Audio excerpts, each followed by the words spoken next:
Gewoon een groot applaus voor Tom Smith en Russell Leach van Editors.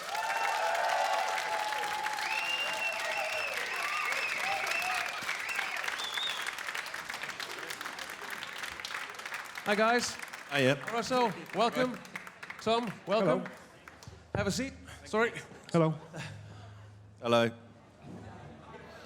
Welcome guys to Down the Rabbit Hole. Thank you.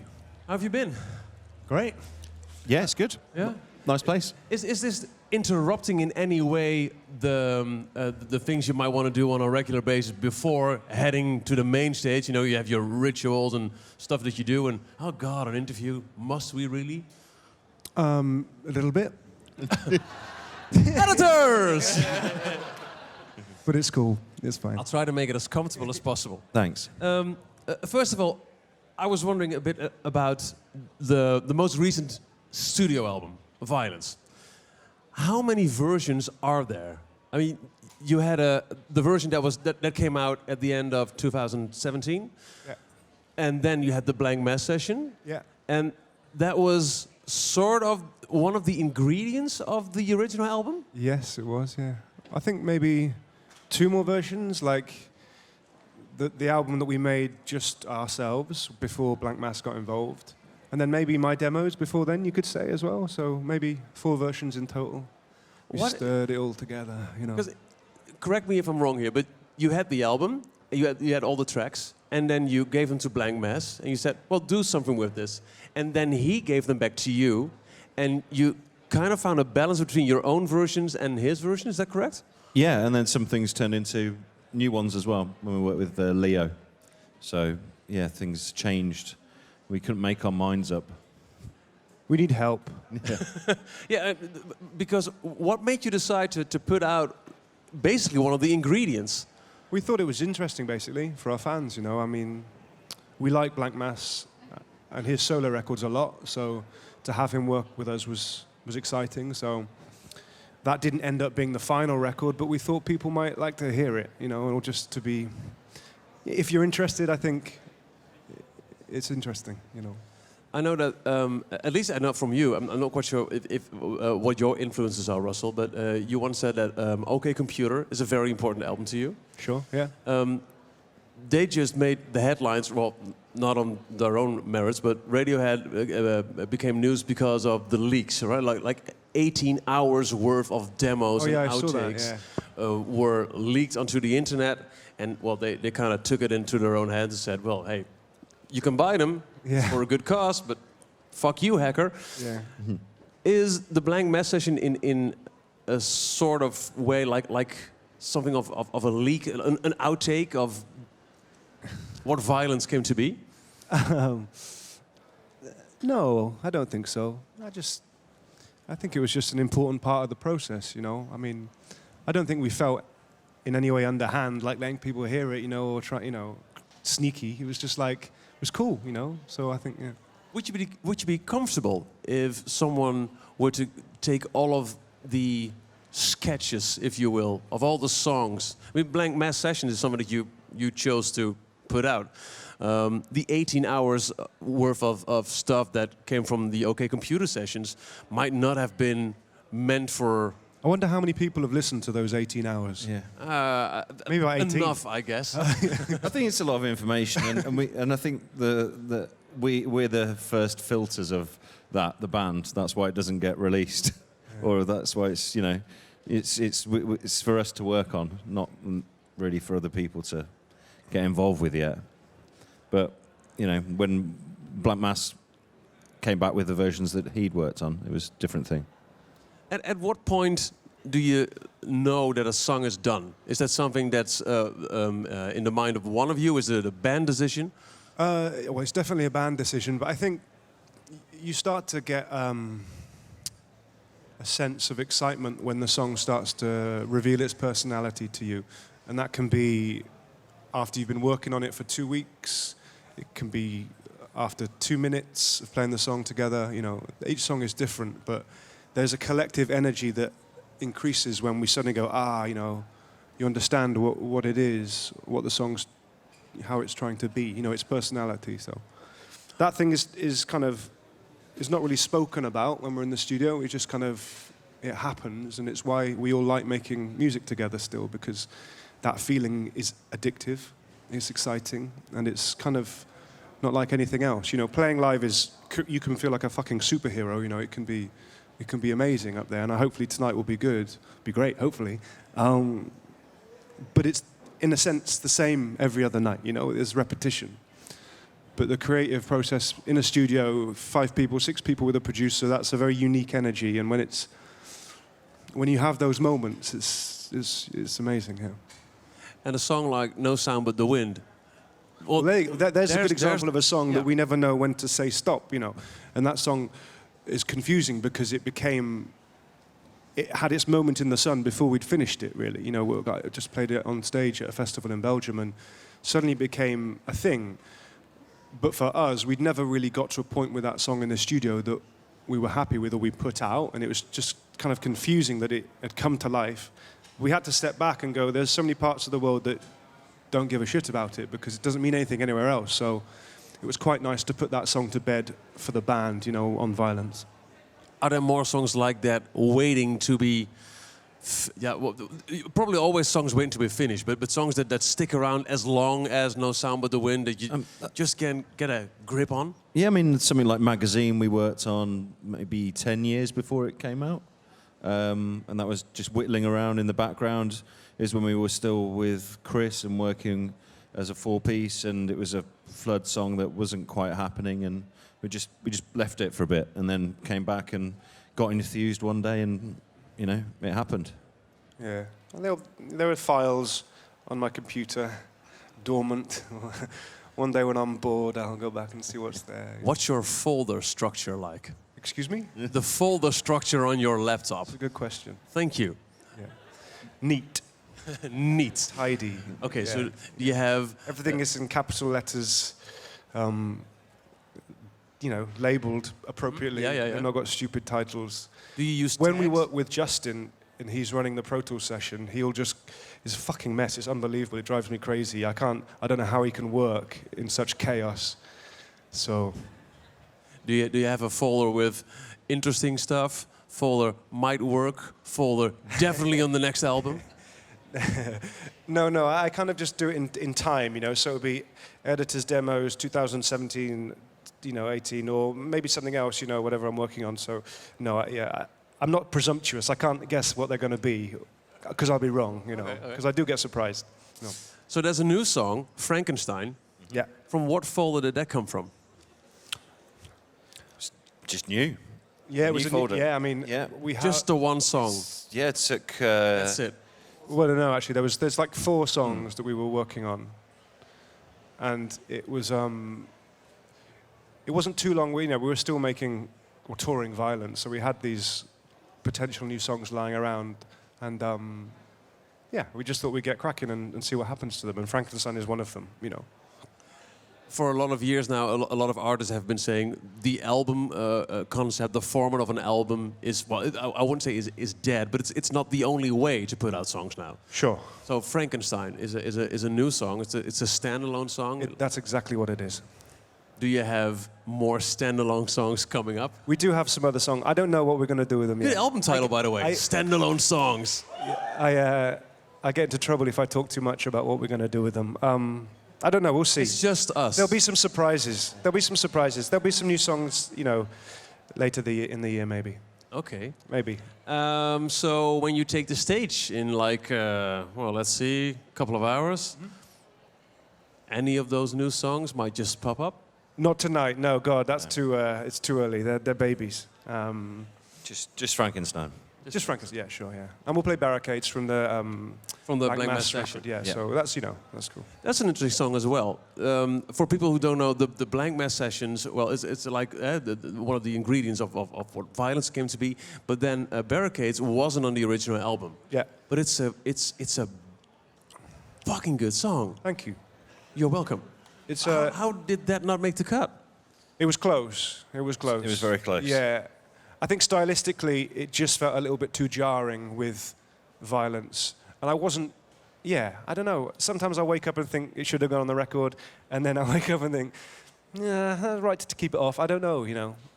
but we felt Violence was right as the 9 songs. So, but it's nice. It meant people paid attention when we released this Blank Mass thing, you know. And that version that's the only version of that song we have.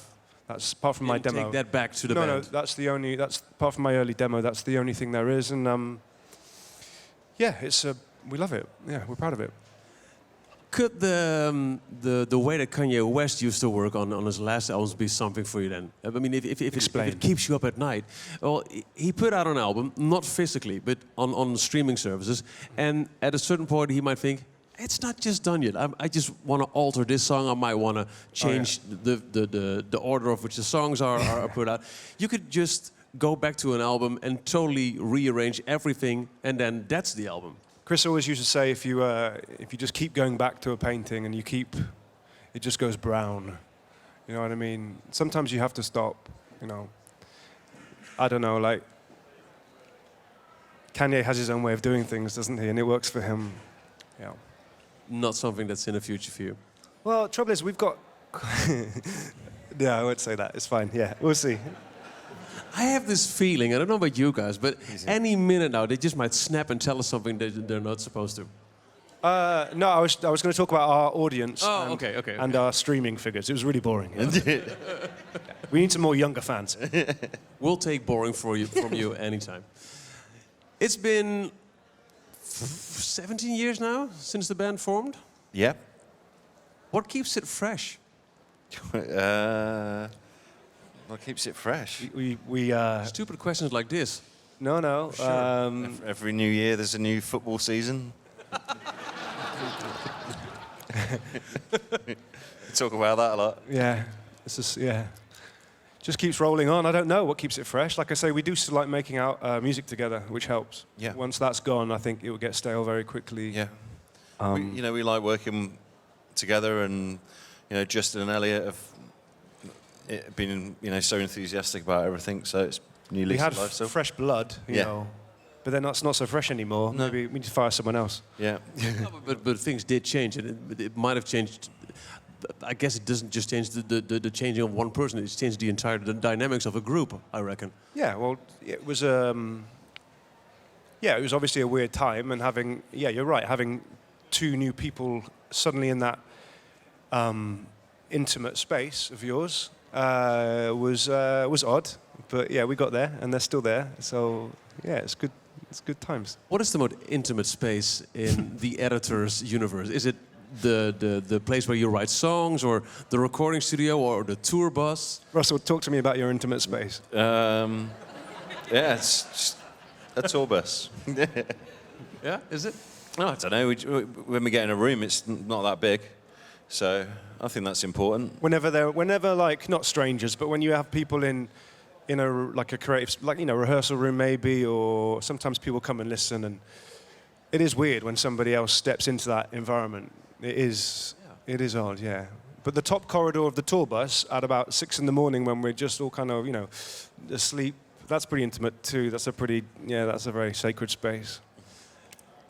You still take the bus together. It's not like at the beginning of a show, like 4, 5, 6 limos just show up, and at the end you get in and you never talk to each other.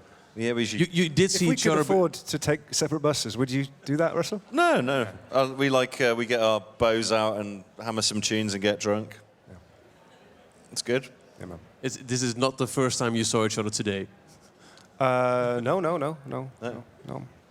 Yeah. Okay. No, just wondering. I mean, when you are together in a band for so long, things might get on each other's nerves at a certain time. I can imagine.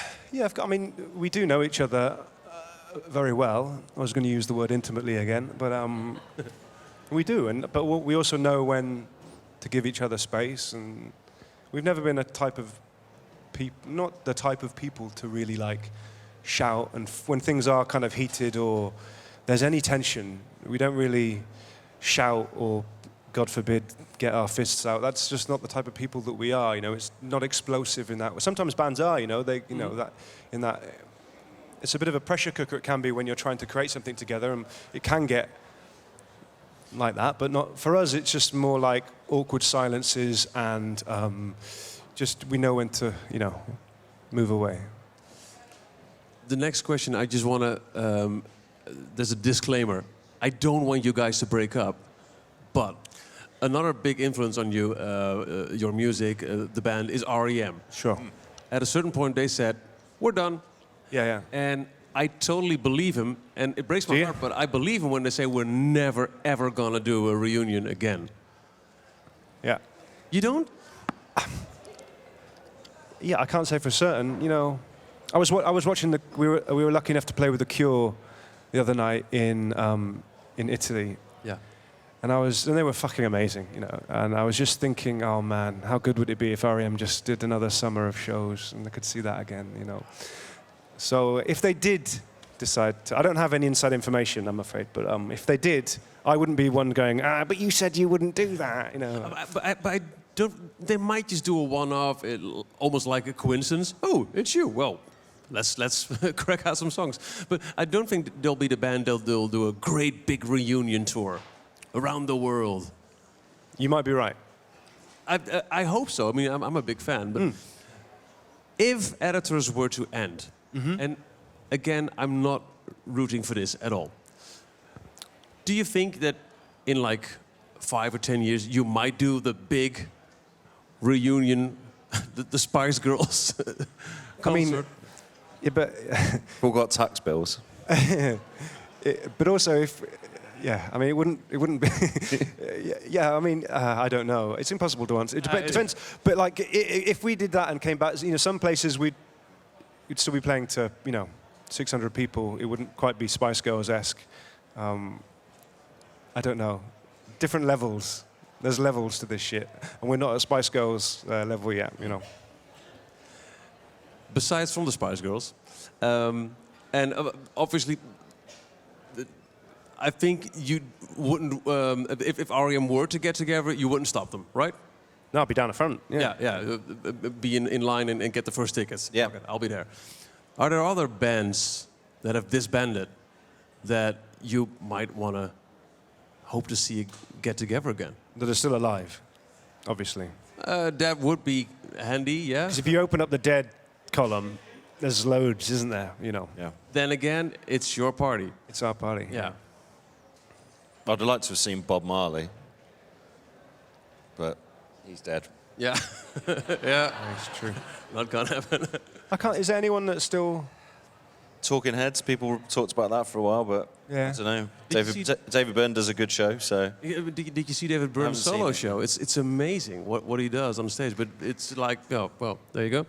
But they're never ever gonna get the Talking Heads together again, right? No, I don't think so. No, I don't think so. Terrace. Who? Band from North Wales, South Wales, Newport. I don't know. Yeah, you wouldn't. But they split up, and I'd like to see them again. Okay, well, Yeah. They were good. Yeah, check them out. yeah, no, we'll send them a. They were on the front page of the NME when they were really young, and everybody hated them, apart from me and Russell. So yeah. This is a festival show you're going to play tonight. In what way do you prepare yourself for a festival show that might differ from a dedicated a club show where people go buy tickets just to go see editors? Well, for us, every festival show is different. You know, we don't headline most of the places that we go, so this one is significant. You know, it's a bigger deal. We actually did an extra rehearsal just for tonight. Pressure's on now. Yeah, absolutely, yeah. You want people to have a good time. You want to show people what you're about, of course. But festivals are about trying to keep the energy up and, you know, do your thing. But when you do your own shows, of course, you can play for longer and you can play other sides of what you do. And maybe that's not quite as appropriate at a show like tonight. But you know. Do you still have the luxury of being able to see bands yourself when you're at a festival? Yeah, I had a walk around earlier. Yeah? Yeah. Did you see some good stuff? There was not much. It was Peaking Lights. That's where I saw. Okay. Yeah, they're just being a bit dubby. Quite good. Yeah. Yes. I did not walk around, no. Sometimes, but yeah, not today. Is that still possible? While people go, No, we're usually all right. Sometimes you get spotted. Yeah. Depends. I'm quite tall. People are generally quite nice. It's Yeah. just as they want to say hello. It's fine. no strange people just clinging to you, or Not yet. not yet? No. But you might want to exit through the backstage door. You never can tell what might happen. Frankenstein, I want to go back. I'm not going to ask you more about any new stuff, but to me it's a huge departure from all the previous stuff. Really? Yeah, it is. Yeah, we had a chat like 2 years ago, before Violence came out, and you talked about stuff like Territory from The Blaze and some other tracks that you were into, and you already warned me, or you said, well, watch out, our new album is going to be a lot more electronic than ever. Sure. Well, that came to be, especially with the Blanck Mass sessions. But this is like a totally new editor sound to me. Okay. But I have the feeling that this somewhat surprised you. Sorry? That this somewhat surprised you. That to me it's such a new sound, but you're like, whoa, is it? Well, yeah. I mean, to me, it makes sense as some kind of like progression from Violence and from Magazine. It kind of it's certainly more electronic to start with, but I understand why it's a little bit maybe divisive. I don't know. We'll see after we play it tonight. It seems to make a lot of sense in the fields, and but sure. I mean, we've always kind of flip-flopped between. Having said that, if you take The Weight of Your Love out of our back catalogue, Yeah. and if it just ran In This Light, In Dream, Violence, is that right? Yeah. And then into this, I don't think it's that crazy. You know what I mean? Do you? Not that I want to take The Way of Your Love out of our back no, catalogue. but if we're doing a lot of hypothetical stuff here. Sure. We brought Bob Marley back from the dead. We did. Yeah. We just threw out an album, which is a great album, but just for the sake of the story. Do you go online and check the reviews? Do you go online and check social media when you release a new single like Frankenstein? Or is it something that you just totally ignore? A little bit. Do you ignore a little bit, or do you just... Oh, if it's a bad comment, I don't look at it, and if it's a good one, I give myself a tap on the back. I mean, But otherwise you go fucking mad. Like. But do you do an actual search? Like, do you search for #editors, #Frankenstein, or just scroll through mentions on I Instagram? just do the mentions, yeah. To see if the fans are like, "What the fuck is this?" Or "It's alright," But it is what it is. We've had both, This time, so it's fine, After so many years of being in the public eye, do bad comments still get to you, or have you learned to? Like Taylor Swift once said, shake it off. Oh, do they get to us? The negativity, Russell, does it get to you? Not really, no. It used to hurt a little bit more when you were younger, but growing thick skin. It's definitely true, Yeah. I mean, what can you do with? What can you do with the positivity or the negativity? It's in the big scheme of things. You know what I mean? It is what it is, Yeah. Like, it doesn't affect what we do, It doesn't change the decisions we make or the dance moves we do on stage, Like, it's just, it's noise. And I know that you're right, but it's sometimes hard to hold on tight to these very wise words, because very wise. Well, they are, because. Who cares? You can't please everybody, so you do what's best for you as an artist, and you think this is something I should put out. But still, this one stinging comment might go, damn. I don't know what to say. Yeah. What would you do? I would like to try to ignore it. Would you answer? Would you go on and... Yeah, sometimes I would. Would you? And especially on Twitter, that's the most stupidest thing to do, because you can't have a decent discussion in what's it like now, 280 characters. Yeah. But would you even want to have a decent discussion with that person anyway?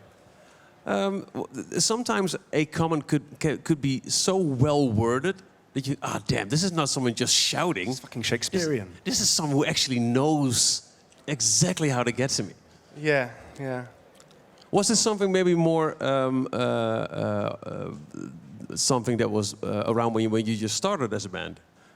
A bit more insecure, maybe? Yeah, I mean, when we first started, we were just, by the people that didn't like us, labelled, you know, some kind of Joy Division or Interpol kind of knockoff, you know. Oh yeah. So, of course that stings. When they typecast you. Yeah, well, if anyone questions your integrity, that stings. You know, Yeah. if you're putting your soul and your heart into making music that you want some people to like, you're very fine with other people not liking it, but you do want some people to like it, and you want your music to mean something to people. If someone just belittles you and just questions your reasons for doing it in the first place, yeah, that stings, and it did sting, yeah. Do you remember your first show in the Netherlands? Lowlands? London Calling? Or London Calling? Yeah. Remember it well. Was it London Calling? It was upstairs at the Paradiso. Yeah. He does. You do. Yep. Obviously you do. And do you remember your first big festival show? Lowlands. Lowlands. That's the one. Yeah. This is a legendary show. Well, yes, because that's the one where our gear didn't turn up. So yeah, that was. Yeah, no. I witnessed that show. I had no idea what band I was going to see, but later on someone told me, well, this is a band that's gaining some traction, but the instruments were, you know, they all mix up. Did that cause in some way some sort of insecurity at that point? Yeah, it was terrifying. You know, it was because playing somebody else's instrument, using everything just sounds completely wrong. And we were new to playing festivals anyway, so new to our first festival here. You know, so yeah, it was fucking terrifying. What can I say? You know. We're almost 15 years later now. You're about to headline the main stage for Down the Rabbit Hole.